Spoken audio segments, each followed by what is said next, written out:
Gooey. Or not. Ooh, this is gooey. Yuck, gooey. You're not helping!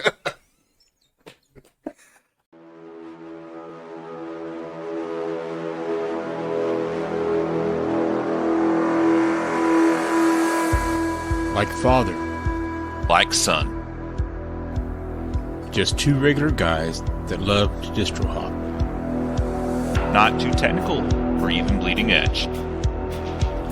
But functional and necessary for getting things done. In Linux and open source. Join us as we learn together. On the Father and Son podcast.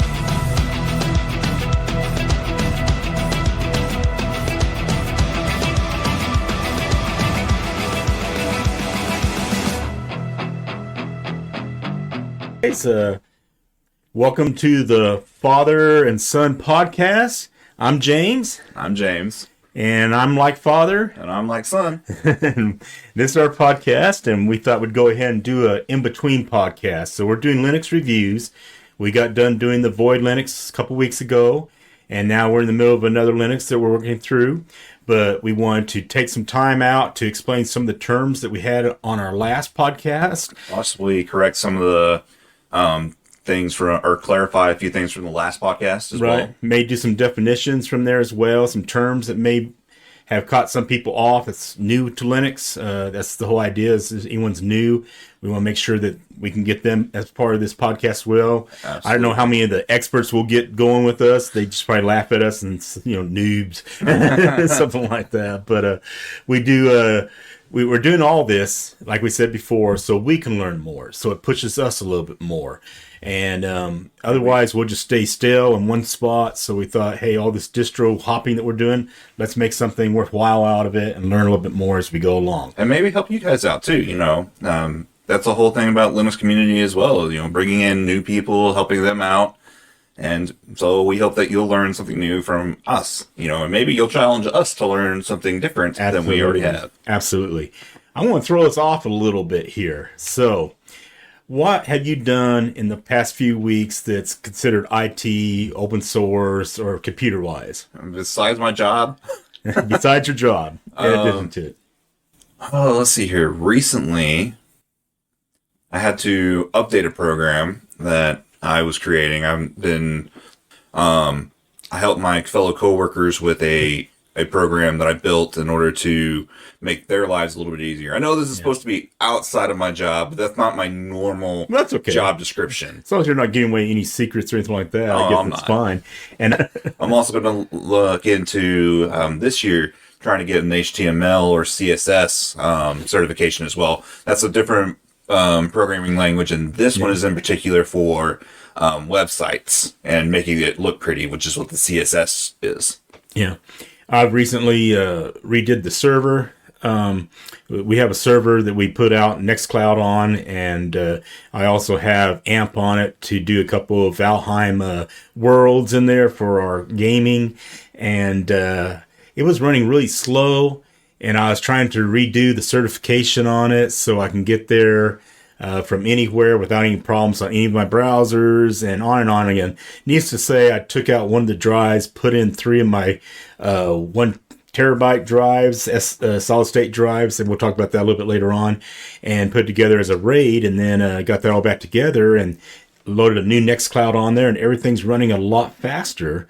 And plus, this last week, because I wanted to make sure I had a backup to the RAID. I understand the RAID's going to be backing it up itself, kind of, but I went ahead and set up the other 4 terabyte drive that I had on there before to do a copy over every night, and so we did that as well. So that's a lot of fun, to go back. I think the hardest part is going back and remembering, what did you do the first time? What did I do the first time? How did I make that work last time? And that's the hardest part about this whole thing. And I try to get notes, and apparently the notes I did in that one spot were not nearly the notes that I needed to get things done, So anyway. Absolutely. I mean, so we talked about at Void Linux's documentation. We talked about reading is a critical skill. Documentation is just as critical in the fact of being able to repeat what you did before. And then you end up doing like, you read it. What does that mean? You go and do some more research. What did that mean? And you're doing more research and you get deeper and deeper, and that's okay because you're learning all along. All right. So do we have any correction? Oh, first of all, we got to apologize. Yes. The sound last time was really bad. We had... I don't know what he was talking about. I had great audio from my side. Yeah. Keep it up.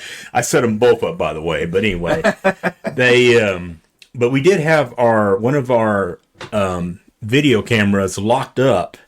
Yeah. When we were first trying it, after we already did all the sound tests and checked and everything like that, and then we went back and reloaded everything, but I didn't do another sound check on that. So something went wrong with my mic, and we were getting that echo almost like I was down the end of the hallway. And unfortunately, it was good enough you can understand what I was saying, but not bad enough to where I didn't want, where I wanted to redo it. Right. But we're trying to. Again, this is a learning process. We're trying to make things better as we move along and learn as we go along. And so, yeah, hopefully this one will be better. And we'll just keep moving on from there and try to get better as we go along. The other thing is, any corrections from the last time? Yeah. So one of the terms that we had used in our previous podcast was Gooey, and I did not stop to explain that at all. We'll break it down a little bit more, but I wanted to clarify where I was talking about Gooey in particular. And that is just the installation of the operating system onto your hard drive, or when you were talking about the software installations through inside of Void. Aside from that, we'll break down Gooey a lot more at a little bit towards the end of this podcast. End of this podcast. But when I jumped in on there, I was talking about I didn't have it, which I was talking about the package manager. Right. So it didn't have like a Discover or even an Octopi or anything like that, any type of package manager that was inside a graphics type interface. Correct. And so you're doing it all through terminal or text interface. And that's what I was meaning there. I didn't mean, Void has plenty of graphics interface. It's pretty cool. It works really well. It's on a desktop and all its software and stuff like that. It's just loading those packages in the first place are all text, and you got to use terminal to do that. So that's the only clarification we really had. And if there's any more, we can come back to it later on. One of the terms we used, or one of the things we kept talking about, was bloatware.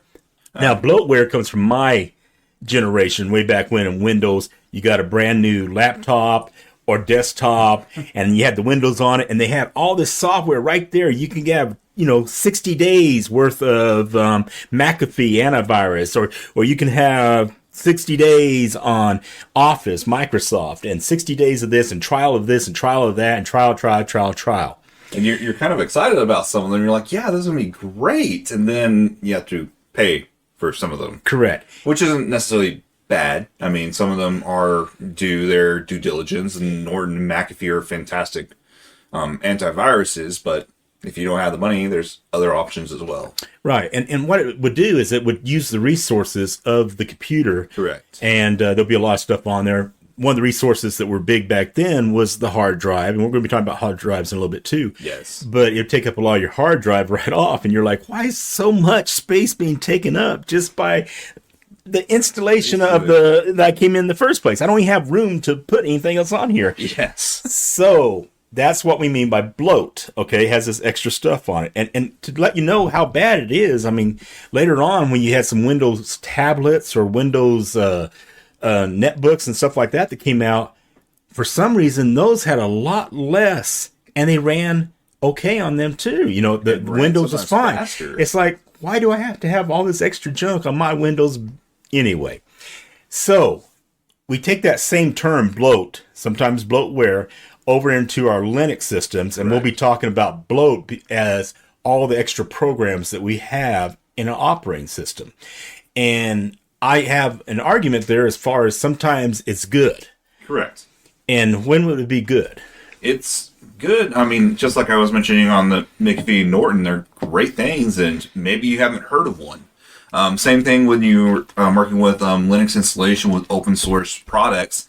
Maybe you've never heard of this. Maybe you haven't even tried it. Yeah. Getting your feet wet is a good thing. Maybe you'll find out that you actually really enjoy it. Maybe you're using Microsoft Word and you find out that LibreOffice is much better for your flow. I don't know, but that's one of the great things about when you're just distro hopping. You get exposed to these other versions of these same software you might be using. LibreOffice is a really good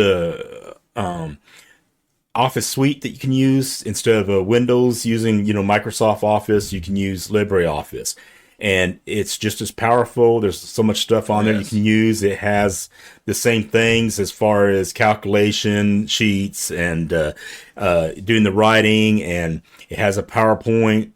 Not to use Windows PowerPoints, but same type of idea. They call them slightly different names. The menus might be a slightly changed, so they don't, but they're just as powerful, and they're out there for people to use. And that's not the only one out there. There's Open Office and some other stuff that you can use. Also, you can choose which browser you like more. There's so many out there that you can choose from. And so operating systems kind of like Ubuntu or Mint come with a lot of stuff to start with, especially Mint, and you can try out everything. I know Garuda Linux was a fork of an Arch Linux, and we had that for a while, and we kind of still enjoy it. I love Garuda still. It was a good thing. But when I first installed it the first time, you had this welcome screen to start with. Yes. And you can go through there tab after tab after tab after tab, and you can select all these different apps you want on here, all these different packages, and I selected them all. Meanwhile, 400 gigabytes later, it was just like 40. And I did have the hard drive to support it and everything like that. So, but I did get to look at a lot of stuff that I didn't use before, kind of like a Kdenlive. I never used Kdenlive before, and that became a very, very important stuff for me to use later on. And anyway, and not just for Linux, he's using it daily for his job, actually. Yeah. So.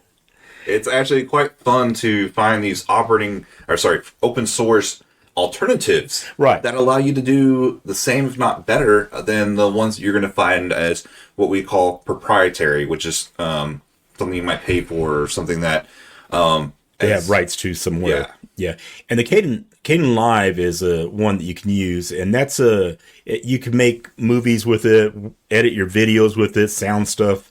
And you could also load that up on your Windows system. Yes. And I guess through Homebrew, you can do it on your Mac as well, your Mac OS.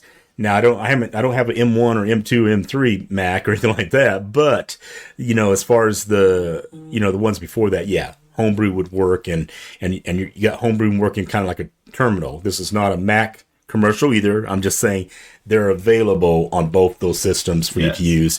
And so you could take that over to some of the other systems because you know how to use it and it works well. And a lot of these systems that we talk about, a lot of these apps work faster and they're not as big. And so that actually makes it less on the Bloat too. But as you start learning Linux more and more, you start deciding which packages you like and need. And you only load those. Right. Instead of loading up everything and backing it back off and unloading them all later on. That's kind of like one of the, I think we mentioned this briefly. One of the other great things about Void was that it was pretty bare bones. So we're talking about, Bloatware. There was very little on Void, which allows you to install just the things that you want and have less of a resource impacting at that point. And it's a very fast system. And Arch, for that matter. Arch, you're loading the stuff as you go along, so you're only going to put on what you want. Yes. And sometimes, you won't have everything that you need, and you have to go and figure out how do you do that. But yeah, so as you get better, you minimize how much you need, and it saves you both hard drive space and resources being used in the back. So that always works out great. So that's the thing about Bloatware. All right, go ahead. We're going to jump over to Distrowatch.com, which is something some distro hoppers like myself. If you're going to be a distro hopper, Distrowatch.com really helps you. Now, Distrowatch.com is a web page that actually puts out all the open source, so it doesn't have to be just Linux, but all the open source operating systems. And you can get over there and they put different ones that are out there. They also have news for each one of them as they load them up. And they have downloads, when people download them, and they keep track of that. And so you have like kind of a list of several of them on the right bar. and it makes it look like, hey, this one's the best. So like MX Linux, I think, is one of the top ones up there. Mint, Right. some of the other ones like Ubuntu and stuff. Anyway, but really it's the downloads. So instead of being the best, it's probably more like the most popular at the moment. But that being said, you are able to click into each of those, and you'll get a page that has more details about it, coming from its homepage to how many downloads it had that month, to what its desktop environment or packaging or desktop environment. What's it based off? Is there a fork that does it? Yeah. What country it's from? True. That one's helpful actually, because I loved it. It looked great, but coming from China, and nothing wrong with China, but coming from China, it was just taking forever to do an update all the way over here. Right. And so I would have to leave that overnight to do an update. So that may not be something that I want to do all the time. That will not be my daily driver. Right. So, but it is a good thing to use. Now, if you do happen to see where the ratings are when you click on each one of these distributions, you have to kind of look to see how many users rated that. So if it's one or two, it's pretty early and they haven't really rated it. And I mean, that doesn't stop you necessarily from downloading and using it. It's just to give you an idea that, you know, if you have 100 people rating it and they all rated it at 9.3, that's probably going to be a pretty good, useful operating system. But if only 2 done it so far, you know, whether it's high or low, it's probably a little bit early to tell. So if you guys have ever ordered anything off of a website or Amazon or, you know, Walmart, you know that the cheapest product that only has 1 5-star rating is probably not the one that you want to purchase. The same difference with these kind of operating systems. If you want to try it, go for it. We're not going to say don't, but if you want to have a more robust, better, well-tested system, you want to go for one that has more ratings and better customer reviews than just 2. And they do sometimes have stuff out there, whether or not for someone just learning or the seasoned veteran. And but with that said, sometimes it's just fun to play with. Yep, like distro hoppers are bread and butter. Yeah, there you go. All right, now when you start doing these distros, you need to understand how each one of them works. We'll talk about a rolling release. We'll talk about a fixed release or point release.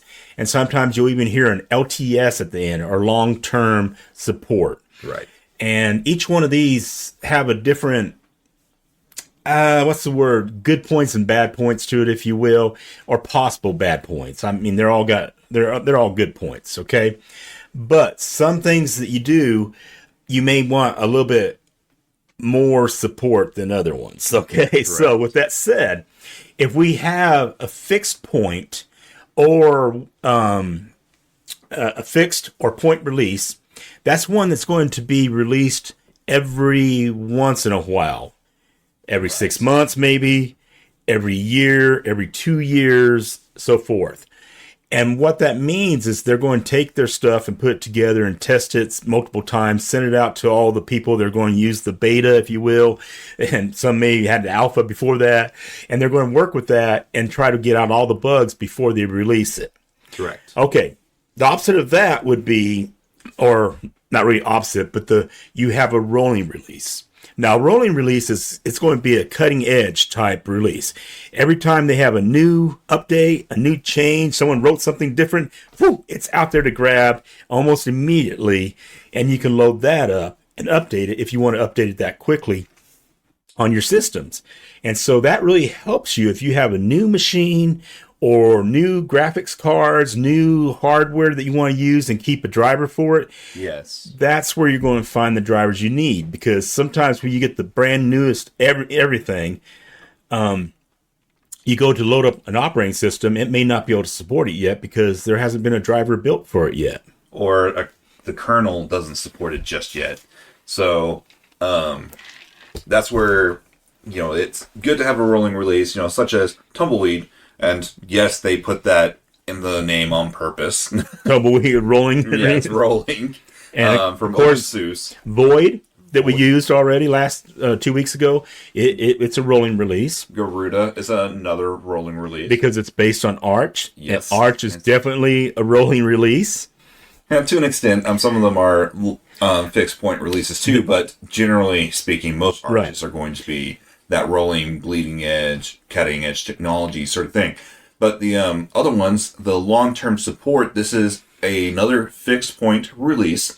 And they'll say LTS on them usually. Yes, LTS or LTSR standing for long-term support or long-term service release. When they release it, such as Ubuntu or Linux Mint, they're going to support that version guaranteed for however many years that they put on their thing. Right. Generally from 2 to 3 years. It used to be 4 at one point. And that's up to each distro what they wanted to support it for, because most places want to move on, and they don't want to work on some of this older stuff. But now with Ubuntu, you said that they release the LTS every 2 years. Right. Now, every 2 years, they have another LTS that comes out. In between, every 6 months, roughly, they're releasing an update. And that update is not part of the LTS, but it is the Ubuntu. And it's probably where they're working into that next one that they're going to do. Right. But once they release an LTS, they cover that, support it for 3 years. Now, the Ubuntu server, they support for 5 years. Right. And that's where we're trying to get at some of these things. Like if you have a server, you probably don't want a rolling release. No. But you want more of an LTS for long term because you don't want to change that out too often. Right. Because once you get it working, you want it to continue working.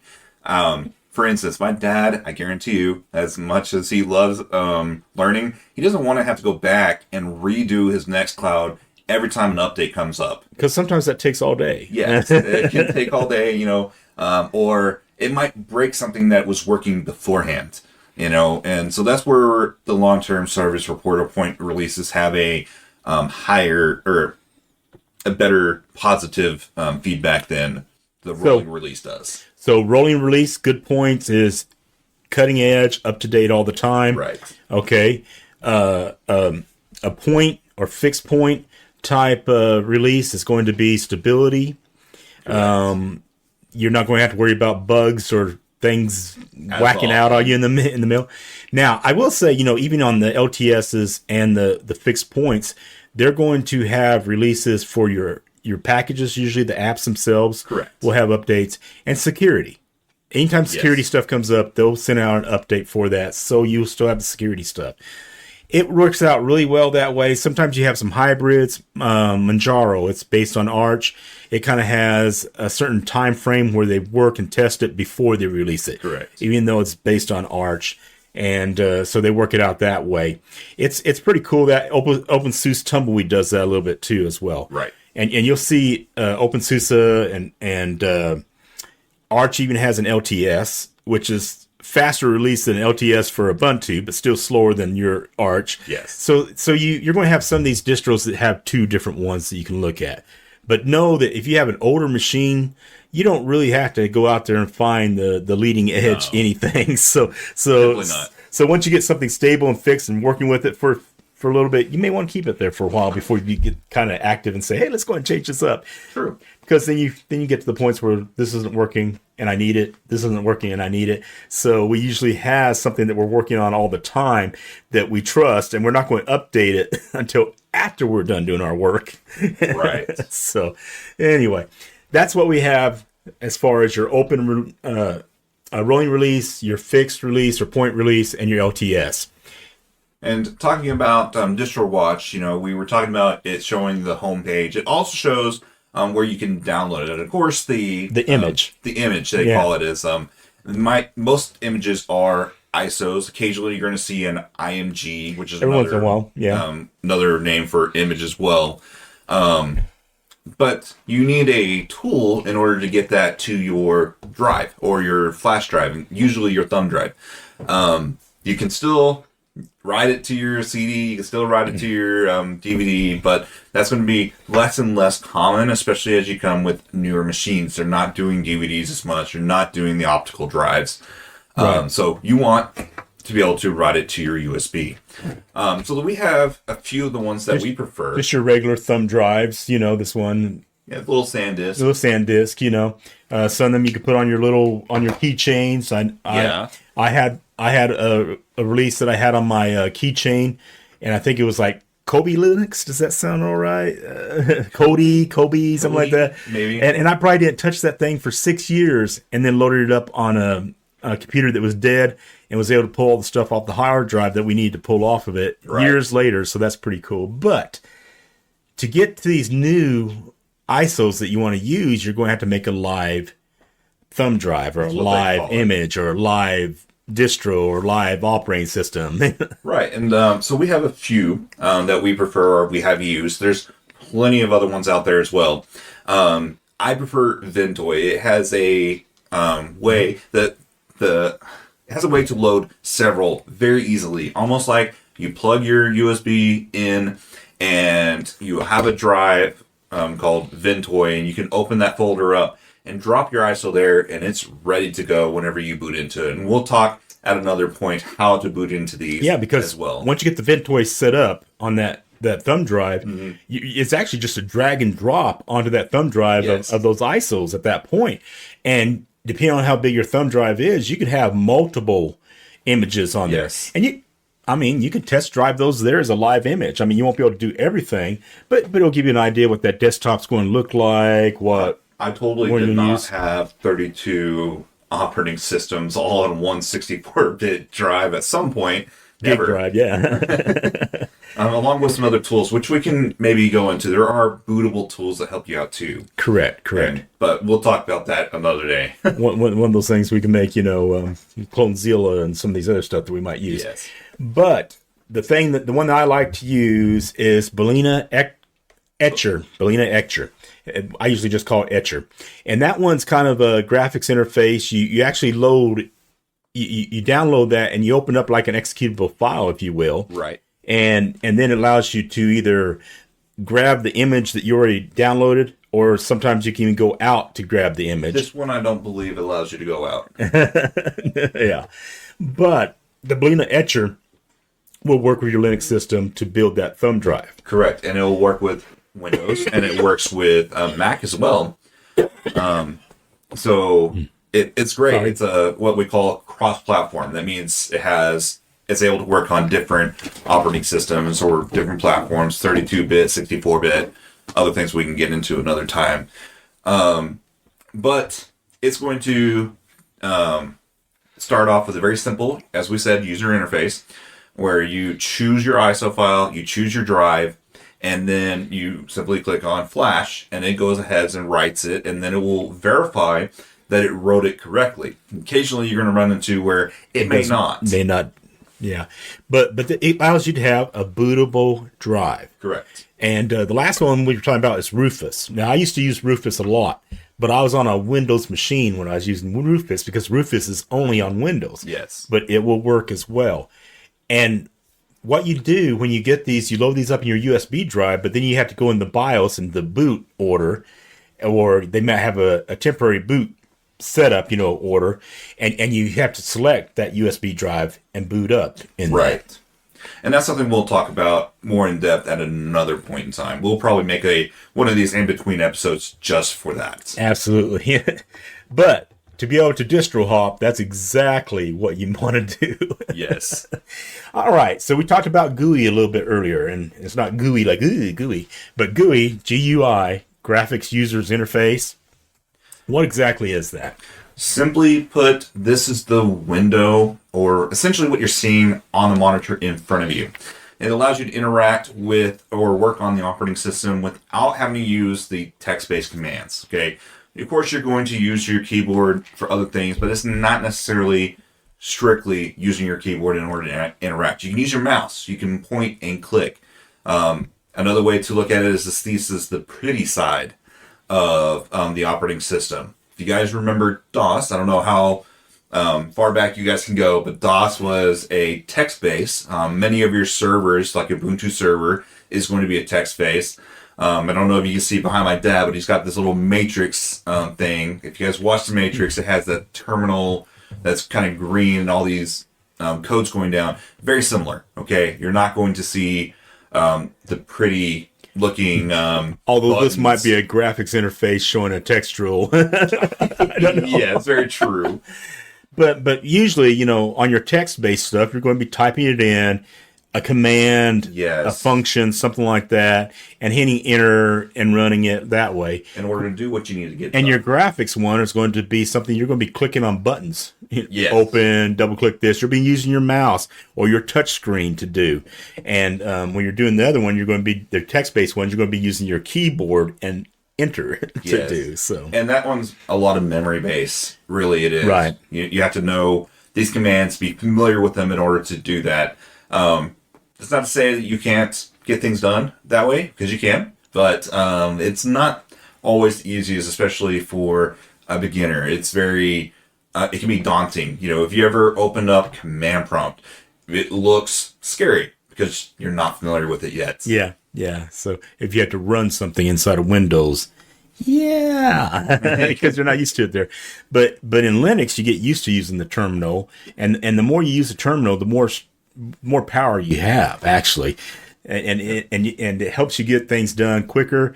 And simpler almost. Yeah, simpler. I mean, there's a time there you can actually install stuff, multiple packages, one right after another, just by putting a space bar in between the package names if you know how to use the package So name. at that point, you could have just a, what we call a script. Yeah, We'll script. later. You can put out at GitHub and stuff. And well, I haven't got that far. I've gotten stuff that I copied and pasted in. That's another one. Or, that type of thing, but I haven't got to the point. I wrote my own scripts to that point. Little scripts, startup scripts, things that I need to load every time I load a new distro. Yeah. Be careful with copying and pasting. We'll get into just random commands into your Linux operating system. We'll talk about that. Yeah, do it. A little bit later, okay? I don't know if you guys have ever heard of somebody telling you to delete the System32 file of Windows. Don't do that. No. It does not make it go faster. It'll make it die a lot faster. We'll talk about that. No. Something else that we've talked about frequently is hard drives. Hard drive. So we've either said hard drive, which might be an HDD, or hard drive, which may be a solid state drive, or SSD. So sometimes we'll just say SSD or HDD and forget to tell people what that is if they never heard that before. Right. Because if you never opened up a computer, you may not know, or you may know just because you see it says, hard drive space, or you have this much space left, or you're running out of space. Right. It all has to do with your hard drives. Yeah. And so they are distinguished between two different types in particular. There's the SSD, the solid state drive. This is a flash-based storage device. It's very similar to the USB that we showed earlier, but this is one that my dad is showing. It's fairly small. 2.5 is what the general size is. 2.5 inch. 2.5 inch, yeah. But it could hold up to even 2 terabytes on those sizes, maybe a little bit bigger. The bigger it is, the more you're going to pay for it. That one was just 250 gigabytes. So they're fairly cheap now. They used to be way more expensive. They're a lot cheaper than they used to be. You can get a hard drive for $30 or $40. Yes, and that's not bad. Decent. 100, 250 to 500, and that's more than enough for your operating system and holding a few things. But the benefit to this is that it has no moving parts. Right. Your HDD or your regular hard drive or hard disk drive actually has a spinning disk and needle. Okay. So it has moving parts physically. These ones when you are installing into your computer, if you're ever opening or building your own, you need to make sure that it is stationary, because you do not want your moving parts to move incorrectly. That can cause data loss or malfunctioning of the drive. You also don't want to drop it. I'm not suggesting to drop any drive. No. But if you dropped any drive, you would want it to be a solid state. And it's usually to do when it's writing or, Yes. onto the disk, it's got moving parts. And if you had a power surge, power outage, dropped your laptop, any of those things during that moment, it's gone. It's going to wreck it. Yes, it can. Absolutely. So the solid state, it'll hold it through electricity. And I can't remember if it's just capacitors. Might have to check that a little bit later. But the presence of electricity essentially is telling it that there is data here. And basing on how many there are, it will be able to give you the image and other things of that nature. That makes it, faster at reading and writing things. Yes. But it also limits it to how many times it can read or write. Right. It does have a limit to things going on and off of it all the time. Correct. So your thumb drives, that's pretty much a solid state drive. And, sometimes thumb drives that you have will die. And that's usually the reason right there is just repeating. So things you want to keep longer, say like your pictures of, your grandkids or children or your favorite car, resume. Yeah. Well, research that you may have had, Yes. Things like that. You probably want to keep that on more of a moving drive or an optical. Optical, is that correct? Yes, that's another correct drive. And that way, but always make backups. Yes, and we'll talk about the best practices for backups at another point in one of these very same episodes. So keep in tune with us; you'll enjoy it. But if you had an old laptop now that had a moving drive, an optical drive, a 2.5 in there, you can drop a 2.5 solid state drive. And when you load your operating system on there, especially if it's a Linux operating system, it will actually be a faster machine than before. So that's really cool. That's one of the things you could revitalize those older laptops is going to be change out that hard drive to a solid state drive, add more memory to it, and then change out that operating system to Linux, and you can have a new, faster computer that you might be able to use for a couple more years. Yes, and that's one of the things we really love about Linux. And we talked about ourselves. We are not bleeding edge, cutting edge. I told you that probably the closest to bleeding edge we ever had was a video card or two. Okay, we have never had top-of-the-line processors, top-of-the-line anything else. Most of our computers are actually Frankenstein. We've took computers that people have either given us or left on the stoop or something of that nature, and we go and throw in the dumpster. No way, we've never dumpster dived. No, never. No. Actually, I did that the other a couple of years ago. No. But yeah, you take up some of these things and place them into your new drive, and you can give it. And sometimes the stuff they give us may be useless, but but some of the cables and stuff are not, so it's good to have a cable or two here and there because they're kind of expensive. We talked about, trying not to be bleeding edge, but giving new life to an old machine, this is one of the easiest ways to do it. Absolutely, absolutely. And so putting solid state drives are great to put your operating system on because it is going to load much faster. And we're talking about the hard disk. It actually uses the spinning things. It's going to use iron oxide or rust in order to store its information, which makes it great for deep storage or long-term storage. And even in those, they have different speeds. So like you have a 5400, and that's usually the bottom RPMs. Right. And then you have the 7200 RPMs. And then I have like a Velociraptor that I had that's 10,000 RPMs. So just a little bit faster of getting the data on and off. Correct. And sometimes they have different read and write speeds. Correct. And in these, depending on how big they are, we saw that there's a 2.5 and then inch one, and there's also another one that's slightly bigger. Yeah. And they actually have levels, like 5, 6 different actual optical drives with the needle that read at different levels to increase the amount that it can hold. But most of the ones you're going to be working with are going to be those little ones that fit into the computers, the regular 2.5 inch ones, or these little bit bigger ones here. So yes, it's the same idea. We used to use floppies, and floppies were 8 inches big at one time, and then you had the 5 1/4s, and then the 3 1/2s, and you just kept getting smaller and smaller, and pretty soon, you could put it all on one little bitty thumb drive that you carry around on your keychain. I was telling, we were talking about this earlier, but we toured NASA there at Houston, or Johnson Space Center. Oh, man. And you were walking across the catwalk between the two areas. One was where they were doing the simulation for all the missions, Apollo all the way through the space shuttle. And then on the other side is they're building the rescue vessel, I guess, that kind of drops in like a glider, similar to, kind of looks a little bit like the space shuttle, but with more folded wings, aerodynamic type look to it. And on the one side, you had this huge room with all kinds of computers, hundreds of computers that have the reel-to-reel on it. And that was for doing all the simulations of all those flights. And I happened to ask the tour guide, well, where's the one for this side over here to do the flight simulations for this? He says, oh, it's sitting on that desk right there. It was just a regular desktop.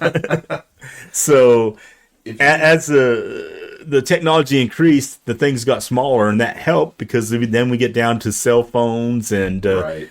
things that we carry that we can use that have more power than we did when we first started using computers. Yes.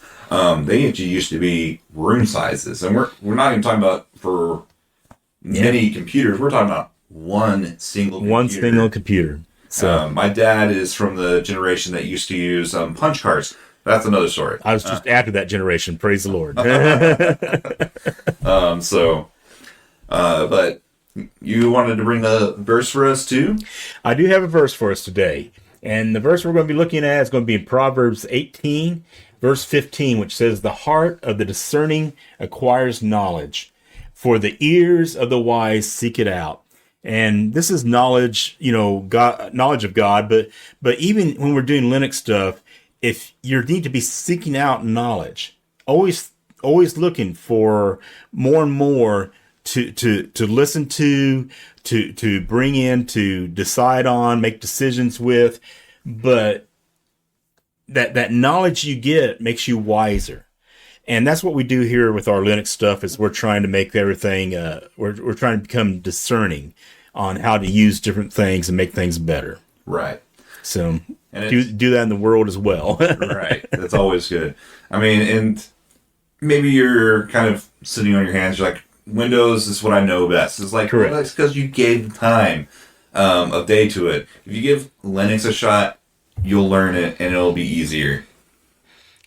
Hopefully. Oh, no. No, it will. There's a learning curve. It's small. There's a learning curve. Depending on where you're going. And really, it depends on the operating system you get, which Linux, because some of the ones like Mint and stuff like that, you can probably load that out of the box and use it fairly easily, just like you'd be doing with Windows. Yeah. Windows, you can run into stuff that gives you problems every once in a while, and then you have to go and figure out what's going on. True. So it just depends what you're going to do, and sometimes you decide to start pushing that envelope a little bit to learn more, and sometimes it bites back a little bit, but you have that ability to do so. Right. And that's the key here. You can learn and grow, and there's just so many options open for us to do different things with Linux that we don't have with Windows or Macs. Right. Yeah. And okay, so with that said, we are going to be talking about some distro hopping. So we are going to be hopping from what was Void Linux before over to CachyOS. So CachyOS is an Arch-based Linux system, and we already started using it for a couple of weeks now. I think it's a very cool-looking desktop. It's got a different file system that I've never used before. That's kind of cool.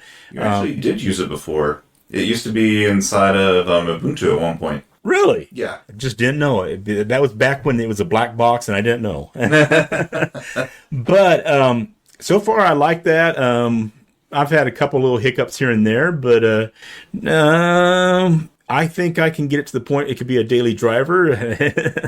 We do use these kind of as daily drivers while we're testing them out, but we do have our honest daily driver, the one we know is going to work in case we run into a hiccup or two. Yeah. So if I'm using that Void Linux or that Cachy Linux and something messes up on me, I'll go back to my regular one, Debian or Debian or Arch, depending on which system I'm on, and just get things done, because sometimes you just got to get things done. Yeah, And distro hopping is what we do for fun. So I mean, when we're needing to do something work-wise, we're probably going to go back to our one that we know is going to work for us at the time. Unless we find something better and looking through all these. There's some that. And better doesn't always mean it's the best out there. Better means it's one that I like better. More, yeah. I just work with it better somehow. I used to hate KDE desktop environment. No. Yes, because the iCandy was great. Don't get me wrong, and a lot of the features were fantastic. But it used to use more resources than I thought, and it would kind of cut me out. So I would use GNOME. I was a big GNOME fan. But that was before GNOME 3. That was before GNOME 3. GNOME 2, now it's Mate. Mate is the fork that came off, but GNOME 3, I don't like that one anymore. I use Budgie now. But anyway. These are all desktops, by the way. Desktop environments. So the Gooey that we're talking about, they're slightly different ones that you can download and work with. So, one of the things on the CachyOS that I like is strictly the amount of desktop environments that you have to choose from. My dad has KDE that he can pick out. I have Pledgy that I like to be able to play with. And there's got a few other ones. We both use Cinnamon quite often at one time or another. I was using GNOME 3 there for quite a while, especially on a touch screen laptop. Oh, man. That speeds things up as far as getting from one process to the next. Yeah, no, GNOME 3 is fantastic for touchscreens. It's built for touchscreens even. It's like built for a tablet if you got, if you get down to that point. But anyway, so CachyOS will be our next one. And we'll see you in a couple of weeks if everything works out. We'll tell you all about it and we'll give it a review. And if you want to talk to us or say anything to us, we do have a Discord account now. We also have a Facebook account, Facebook page. We'll have both of those placed on our YouTube here as well. Of course, Facebook is a website. Discord is actually also a website, but it does have app versions as well to give you the dings immediately, letting you know somebody else. And for either one of these, you just need an internet connection and a browser in order to work with it. Because we're serious about learning together, and this will be one of the places we can learn together. Yes, so we look forward to seeing and meeting you guys. If you do have questions about this episode, feel free to leave comments here on our Facebook or even on our Discord. We'd be happy to entertain some of the questions as best we can. All right. Well, I'm Father. And I'm Son. And this is our podcast, and we'll talk to you guys later. Bye.